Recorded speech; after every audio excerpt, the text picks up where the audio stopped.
Hey everyone, Mick here. After working out for decades, I've come across a lot of popular fitness beliefs, misconceptions, and advice, some of which has done more harm than good and has held back my progress. So here are 10 things that I wish I learned sooner and that I would never follow again. So let's get started. Number one, exercise will beat diet. I used to believe that if I worked out hard that I could pretty much eat whatever I wanted. And that mindset kept me from losing weight for years.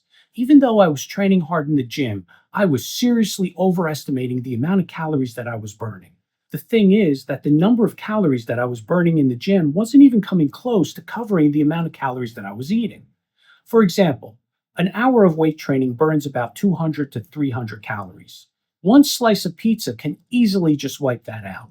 So, what's the takeaway here? Well, you want to be aware of the number of calories that you're actually consuming compared to the number of calories that you're burning through exercise. Exercise is great, but the number of calories that you're taking in is what matters way more for weight loss. Number two, food is either good or bad. I used to think that foods were either good or bad, and in order for me to lose weight, that I could only eat the good foods. But this all or nothing mindset just created a lot of stress and a lot of dieting failures. The truth is, balance is the key. No single food is going to make or break your progress. So, when you cut out complete foods, it usually just leads to more cravings and feeling deprived. So, instead of labeling foods as good or bad, try to focus more on variety and moderation. It's not about being perfect, it's more about trying to make healthier choices most of the time. Having an indulgence every once in a while is not going to derail your progress, so long as it's part of a balanced approach. Sustainable weight loss comes from being as consistent as possible over time, not about being perfect. Number three, fast weight loss diets. Extreme diets that promise to lose weight fast really messed up my ability to manage my weight for years. These were the types of plans that would restrict my calories really low, or eliminate complete food groups, or force me to stick to a really restricted meal plan. Yes, I would see big drops in weight on the scale when I went on these diets, but most of the time that weight loss was water loss. It wasn't fat loss. And even when I did lose weight, as soon as I would go back to my normal eating habits, I would just gain the weight back, sometimes more than before. And this just created a cycle of yo yo dieting.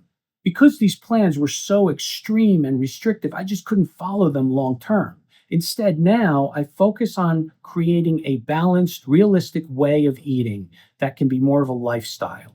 I'd rather make slow and steady progress over time instead of trying to get quick results that never last. If I can't see myself sticking to a way of eating long term, it's not worth starting.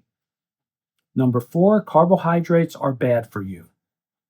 A big misconception is that carbohydrates are bad for you, but the truth is they are the body's primary and preferred energy source. And if you're eating them in the right amounts from good sources, they are a big part of a balanced diet.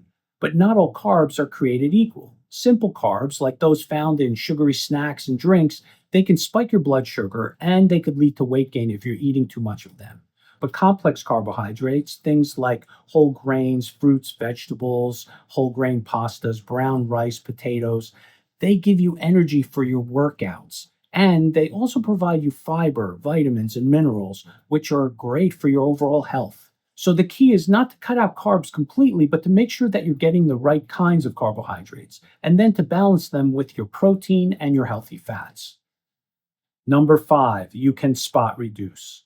Spot reduction is the idea that you can lose fat in a certain part of your body, let's say your stomach or your thighs, just by targeting that area with exercise. Unfortunately, spot reduction does not work.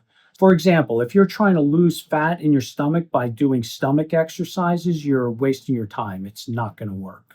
Your stomach muscles will get stronger and you might build some muscle, but you're not going to see your abs unless you lose the fat that's covering it. Now, we all have a certain number of fat cells in our body that's mostly determined during childhood and adolescence. So when we gain weight, the fat cells expand, and then when we lose weight, they shrink. Think of them almost like a balloon that inflates or deflates. So, fat loss or fat gain is going to happen uniformly across the body, not in isolated spots. Number six, you need to go heavy all the time to build muscle or strength. For a while, I believed that if I wasn't going heavy all the time, then I wasn't making progress. But that mindset just led to ego lifting, using a lot of momentum in my movements, bad form, and eventually joint stiffness and even some nagging injuries. Lifting heavy weights definitely has its place, but it's not the only way to make progress. You can build muscle and strength just as well with moderate weights, so long as you're going close to failure and you're staying in good form. Over time, I saw better results by mixing up my rep ranges, by progressing lighter weights, and focusing on controlled, smart training. You don't have to go heavy all the time. It shouldn't be about the ego. It should be about being consistent and controlled and making progress long term. Number seven, more training equals more gains.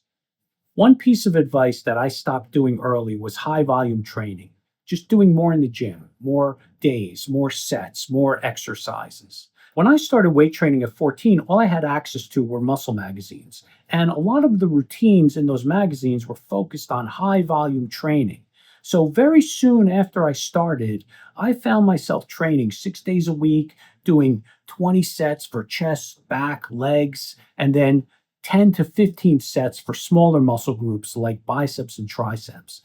I used to think that because I was doing more, I would get better results. But I found that over time that I was just overtrained and that I wasn't recuperating properly from workout to workout. Plus, because my sessions were so long, I found that I wasn't able to train hard. Now, I did this for a year and I made no gains. Eventually, I moved away from the high volume training and started training less days per week with less sets per body part. Now, this allowed me to train harder and more intensely because my workouts weren't as long.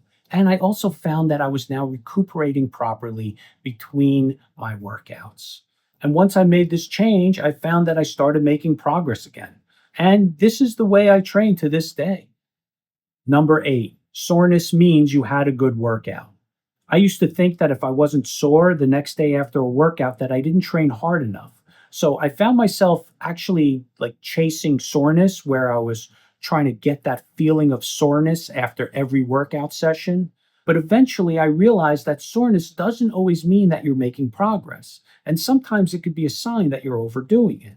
Muscle soreness is your body's response to new or intense exercises, especially if you're doing something unfamiliar or if you're pushing yourself harder than you usually do. So it's not an accurate measure of how effective your workout is. Some of the best progress that I made came from workouts that never left me sore at all. What really matters is consistency, progressive overload, solid recovery, not how sore you are. Number nine, need to be perfect. When it came to my diet and my training, I used to think everything had to be perfect. I thought that if I didn't stick to my meal plan exactly, or if I missed a workout, that I would derail my progress. And if I didn't stick to my plan exactly, I felt like I failed. Eventually, I realized that perfection is not the goal, consistency is. No diet or workout plan is going to be executed perfectly every day. There's always going to be times where things just don't go the way we want them to go. What really matters is showing up and doing what you can and making adjustments when things don't go as planned.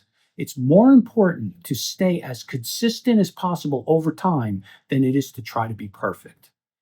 Number 10, blindly listening to others. When I first started training, I'd copy what other people were doing and I'd follow their plans and I'd expect to get the same results. But what I found out that by blindly following other people, I was actually stopping myself from figuring out what actually worked for me. Eventually, I started learning about fitness and figuring out my own approach. Now, doing this is much harder than having somebody just tell you what to do, and it takes a long time. But there is huge value in figuring out how your body responds to different training styles and methods. Now, I still get ideas from other people, but I just don't follow them blindly. Instead, I research, I question, and I try things out myself. And that gives me so much more control over my fitness. Advice can be great, but nobody knows their body better than you. So there you have it, 10 things that I would never follow again. I hope this list helps you avoid some of these setbacks in your fitness journey. I hope you enjoyed this video. If you like what I had to say, click the like button, subscribe, remember to stay active, and I'll see you in the next video.